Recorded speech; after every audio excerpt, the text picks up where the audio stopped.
Good morning to all, welcome to my channel ATSI institute. आज हमारी macroeconomics की second class है जिसमें हम नेशनल इनकम का इनकम मेथड देखेंगे। आय विधि जिसे हम बोलते हैं हिंदी में, आय विधि या इनकम मेथड, इसको हम प्रॉपर समझेंगे आज। तो चलिए क्लास को स्टार्ट करते हैं। इनकम मेथड स्टार्ट करने से पहले हम एक बार पिछला थोड़ा सा रिवाइज कर लेते हैं ताकि आपके कुछ अगर डाउट रह रहे तो वो भी क्लियर हो जाए।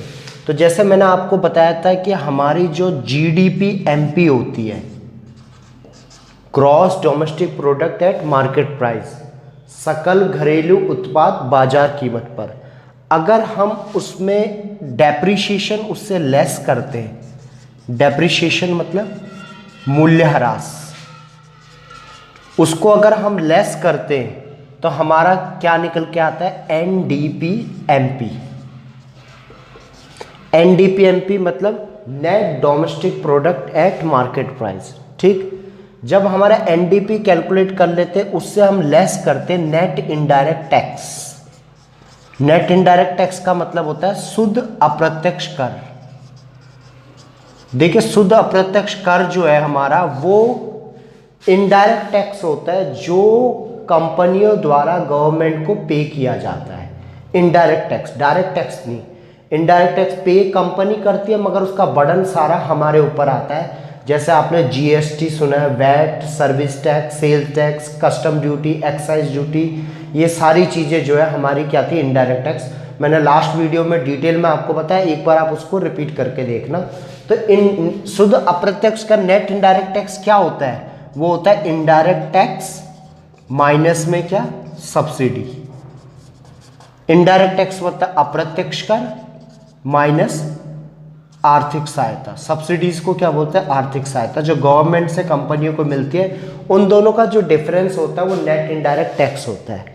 अगर हम NDP MP से उसे लेस कर देते तो हमारे पास जो बैलेंस बचता है उसको हम NDP FC कहते हैं, net domestic product at factory cost, शुद्ध घरेलू उत्पाद कारक लागत पर। FC मैंने बताया था आपको, कारक लागत पर। उसके बाद अगर हम उसमें ऐड करते NFIA, NFIA मतलब net factor income from abroad, विदेशों से प्राप्त शुद्ध कारक आय, विदेशों से प्राप्त शुद्ध कारक आय मतलब factor income from abroad, FIFA,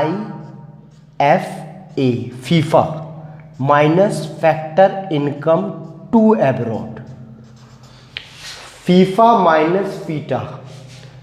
factor income विदेशों से प्राप्त कारक आय, अगर फॉरेन से जो आपको मिल रही है फैक्टर इनकम, माइनस जो फैक्टर इनकम यहां से बाहर जा रही है, उन दोनों का जो अंतर होता है।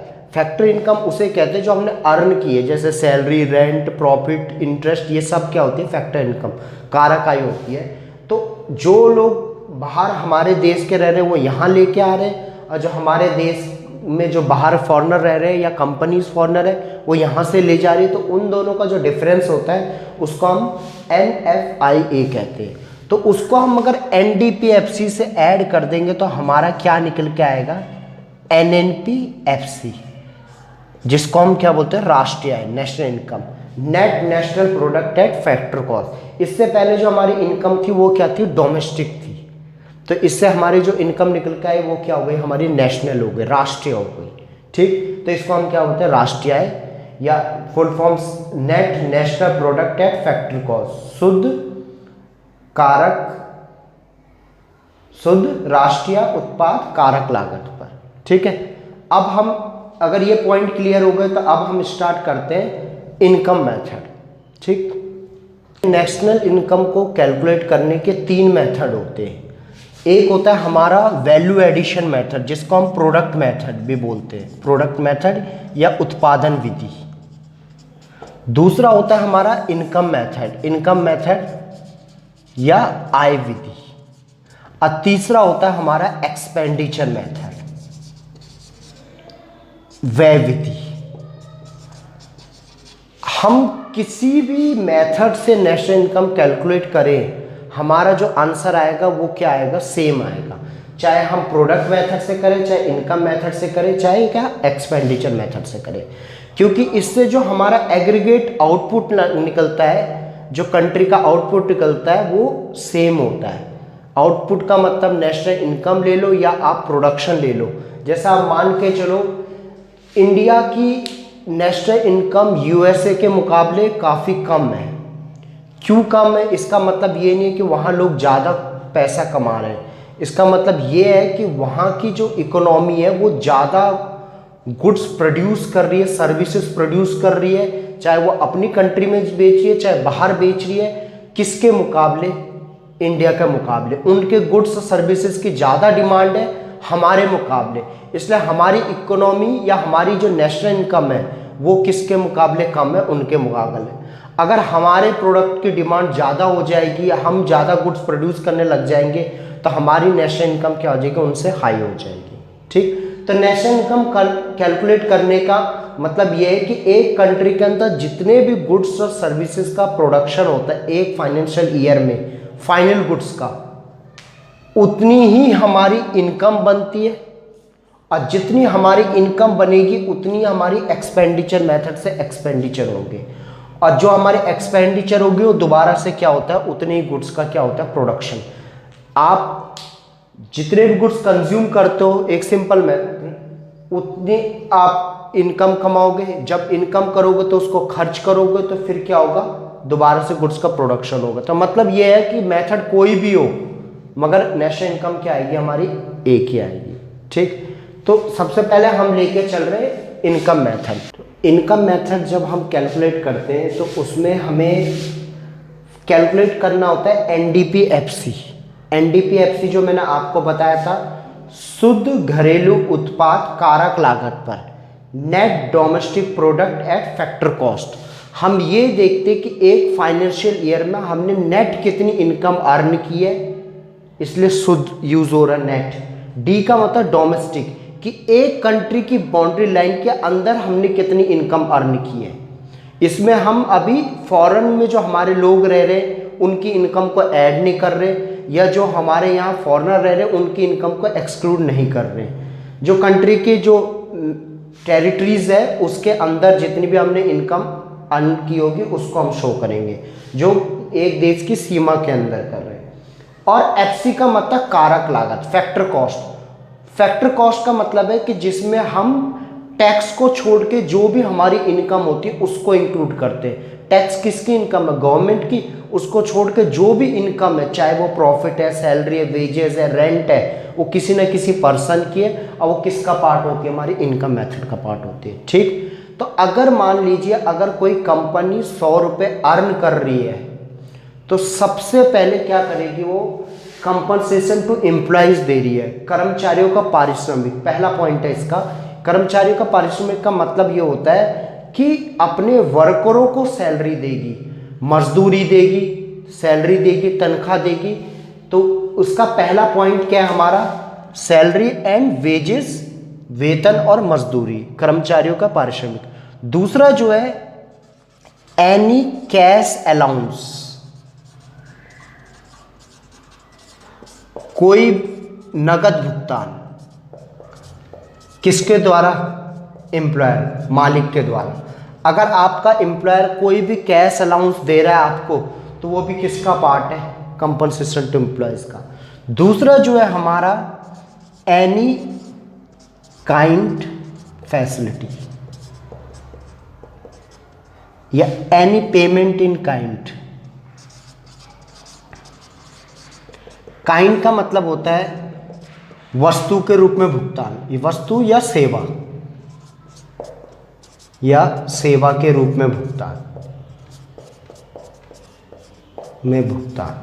इसका मतलब ये है कि अगर आपका एम्प्लॉयर आपको कोई फैसिलिटी दे रहा है, कैश नहीं दे रहा, वो आपको सैलरी तो दे रहा है मगर इसके अलावा आपको लाने ले जाने के लिए गाड़ी दे रहा है, तो वो एक क्या हो जाएगी? काइंड में हो जाएगी, मतलब सेवा दे रहा है। ऑफिस में लंच करा रहे हैं, कैंटीन में लंच दे रहा है फ्री में, तो वो भी क्या हो गई? कैश तो नहीं दे रहा, तो वो क्या हो गई? फैसिलिटीज़ हो गई। तो ये जो फैसिलिटीज़ होती है ये काइंड में होती है, और या तो वो वस्तु दे रहा है या फिर क्या दे रहा है, सेवा दे रहा है, सर्विस दे रहा है आपको। ठीक, तो ये तीनों पॉइंट्स, और एक पॉइंट और है हमारा एम्प्लॉयर कंट्रीब्यूशन।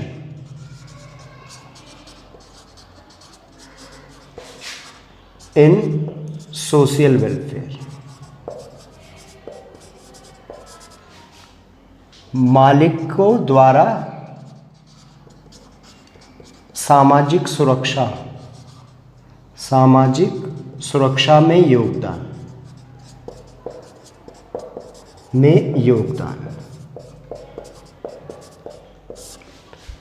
अगर आपका एम्प्लॉयर अपनी तरफ से आपकी सोशल वेलफेयर के लिए कुछ पैसे कंट्रीब्यूट करता है तो वो किसका पार्ट होता है, हमारा सैलरी का पार्ट होता है, compensation of employ. Social welfare का मतलब सामाजिक कल्याण। जैसे मान लो आपको पीएफ दे रहा है, ईएसआई दे रहा तो आपका ही है, आपके कारण ही तो कट रहा है, तो वो सारी चीजें जो है हमारा किसका पार्ट होती है, एम्प्लॉयर। तो इसमें एम्प्लॉयर, मालिकों का जो एम्प्लॉयर दे रहा है वो, अगर लिखा होता कि एम्प्लॉय द्वारा, एम्प्लॉय कंट्रीब्यूशन अगर क्वेश्चन में आए तो उसको आपने इंक्लूड नहीं करना। एम्प्लॉयर जो कंट्रीब्यूट कर रहा है उसको क्या करना है, आपने इंक्लूड करना है। ठीक, ये सारे पॉइंट किसके, कंपनसेशन टू एम्प्लॉयज का है। ठीक, अब दूसरा जो है वर्करों को सैलरी दे दी हमने, 100 रुपए थी इनकम टोटल, 100 में से हमने 40 रुपए वर्करों को दे दी। अब जो बच गया उसको बोलते हैं हम ऑपरेटिंग सरप्लस। उसको देने के बाद वर्करों का हिसाब कर दिया तो जो बचा उसको हम हिंदी में क्या बोलते हैं, प्रचालन अधिशेष। प्रचालन अधिशेष या ऑपरेटिंग सरप्लस। तो ऑपरेटिंग सरप्लस का मतलब होता है कि सरप्लस, प्रॉफिट। तो प्रॉफिट से पहले कुछ चीजें हमें देनी पड़ती है, जैसे रेंट या रॉयल्टी। रेंट का मतलब आपको पता है किराया, या रॉयल्टी। इसका मतलब ये है कि ये देते हैं हम लैंड पे। अगर हमने लैंड पे कोई बिल्डिंग वगैरह ले रखी है तो रेंट देंगे। अगर मान लीजिए आप जमीन की कोई खुदाई कर रहे हैं या कुछ और, उसके लिए आपने लैंड ले रखी है तो आप क्या दोगे, रॉयल्टी दोगे। या कोई एसेट्स ऐसी ले रखी है जिस पे हमें रॉयल्टी देनी पड़ रही है तो हम रॉयल्टी देंगे। ठीक, तो वर्करों को देने के बाद हम क्या दे रहे हैं, रेंट और रॉयल्टी। इसके अलावा अगर हमने कहीं से पैसे उठाए हुए हैं तो हमें क्या देना पड़ेगा, इंटरेस्ट, जो कैपिटल पे लगता है, इंटरेस्ट दे दिया। उसके बाद जो बच गया वो किसका प्रॉफिट है, हमारा प्रॉफिट है। प्रॉफिट मतलब लाभ। और लाभ किसका होता है, ऑनर का। तो ऑनर का प्रॉफिट होता है। बट अगर ऑनर अकेला है तो सारा उसका प्रॉफिट है। बट अगर कंपनीज है तो उसमें तो शेयर होते हैं, और शेयर होल्डरों को क्या मिलता है, डिविडेंड, लाभांश। तो इसके भी पार्ट्स हो जाएंगे। तो प्रॉफिट के पार्ट्स क्या होंगे, प्रॉफिट का पार्ट जो है हमारा, सबसे पहले हम देंगे डिविडेंड, या कॉर्पोरेट डिविडेंड बोल सकते हो आप, कॉर्पोरेट डिविडेंड, निगम लाभ, लाभांश। ठीक, उसके अलावा कॉर्पोरेट डिविडेंड टैक्स, निगम लाभ कर। देखिए आपने लाभ कर या लाभांश कर, जो शेयर होल्डरों को डिविडेंड देते हो तो उसको हम कॉर्पोरेट डिविडेंड बोलेंगे या डिविडेंड बोल सकते हैं हम। और उस पे जो टैक्स लगता है उसको हम क्या बोलते हैं, कॉर्पोरेट डिविडेंड टैक्स या निगम लाभ कर। जो डिविडेंड है उसके लिए हम निगम लाभांश वर्ड यूज करेंगे, या फिर नॉर्मल वर्ड आप लाभांश भी बोल सकते हो। डिविडेंड के लिए लाभांश वर्ड भी यूज कर सकते हो आप। ठीक, अब एक और चीज इसमें होती है, एक होती है रिटेन अर्निंग। रिटेन अर्निंग, या जो है हम हिंदी में इसको बोलते हैं रिटेन अर्निंग को निगम बचत। निगम बचत, रिटेन अर्निंग को, रिटेन अर्निंग का मतलब है हमारा जनरल रिजर्व। जो आपने अकाउंट्स के बच्चों ने अकाउंट में पढ़ा होगा कि प्रॉफिट अगर आपका 40 रुपये हो रहा है, 40 में से आपने क्या किया, 20 रुपये संभाल के रख दिया आप आगे अपनी कंपनी के पोजीशन स्ट्रॉन्ग करने के लिए। तो जो 20 रुपये आपने संभाल के रखे हैं उसको हम क्या बोलेंगे, रिटेन अर्निंग। ठीक, बाकी आपने 20 रुपये डिविडेंड दे दिया, डिविडेंड 20 दिया, 20 में से 2 रुपये टैक्स लगा, तो शेयर होल्डरों को कितना मिला 18 रुपये, 2 रुपये टैक्स लग गया, 20 वो होगा, और जो 20 रुपये आपने संभाल के रखे वो हमारी क्या थी, रिटेन अर्निंग। ठीक, तो रिटेन अर्निंग या इसको हिंदी में क्या बोलते हैं हम, निगम बचत। जो बचत है हमारी जो फ्यूचर के लिए यूज करेंगे उसको हम क्या बोलते हैं, रिटेन अर्निंग बोलते हैं। ठीक, तो ये दूसरा हेड हो गया। अब तीसरा जो हेड होता है हमारा उसको बोलते हैं मिक्स्ड इनकम या मिश्रित आय। मिश्रित आय या बुक में स्वनियोजित मिश्रित आय भी यूज होता है। वो होता है उन लोगों का जो सेल्फ एम्प्लॉयड है। इस पॉइंट का इनसे कोई लिंक नहीं है।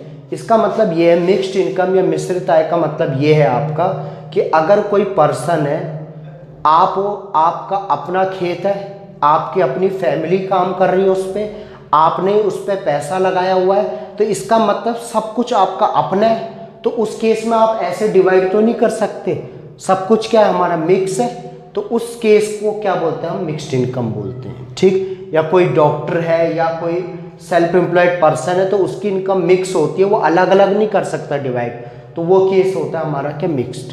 तो ये 1, 2 और 3 ये तीनों पॉइंट अगर हम ऐड कर दें 1 + 2 + 3 तो हमारा आता है NDPFC, जो मैंने आपको शुरू में बताया था, net domestic product at factor cost, शुद्ध घरेलू उत्पाद कारक लागत पर। और इसमें केवल एक पॉइंट ऐड करना है हमने, NFIA, net factor income from abroad, विदेशों से प्राप्त शुद्ध कारक आय।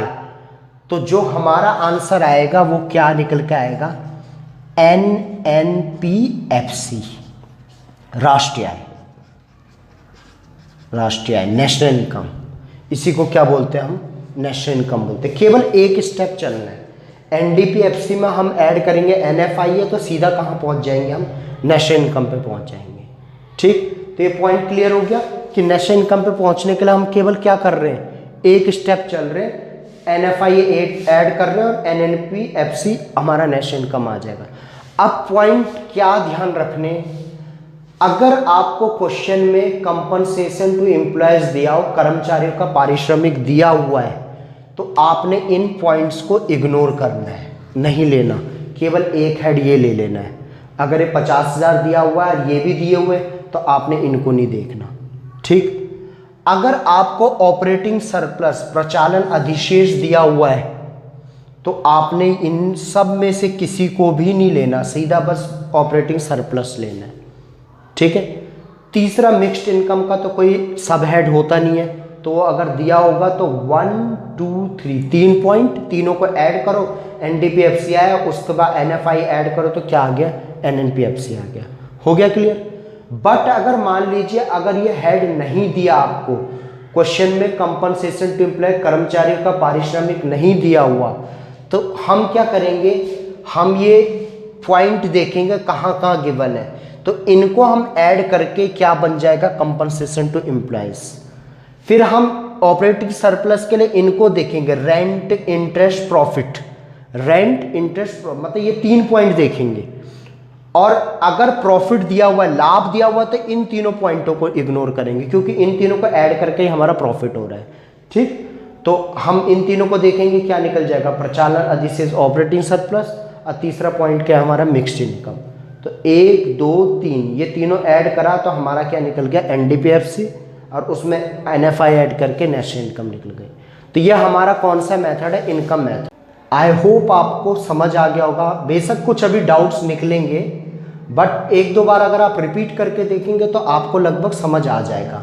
इस वीडियो के एंड में मैं आपको हिंदी में और इंग्लिश में दोनों में इस मेथड का प्रॉपर फॉर्मेट लिख के दे दूंगा, जो हमने अभी देखा है। इसमें अगर आपको लिखने में या कुछ समझ नहीं आ रहा होगा तो फॉर्मेट में लिख के दे दूंगा, उसको एक बार समझ के इस वीडियो को रिपीट करके देख के उसके बाद जो है आप पहले कुछ इलस्ट्रेशन करना, उसके बाद अनसॉल्व क्वेश्चन पे आ जाना। अगर डाउट निकलते तो आप वो मेरे से पूछ सकते हैं, ठीक है।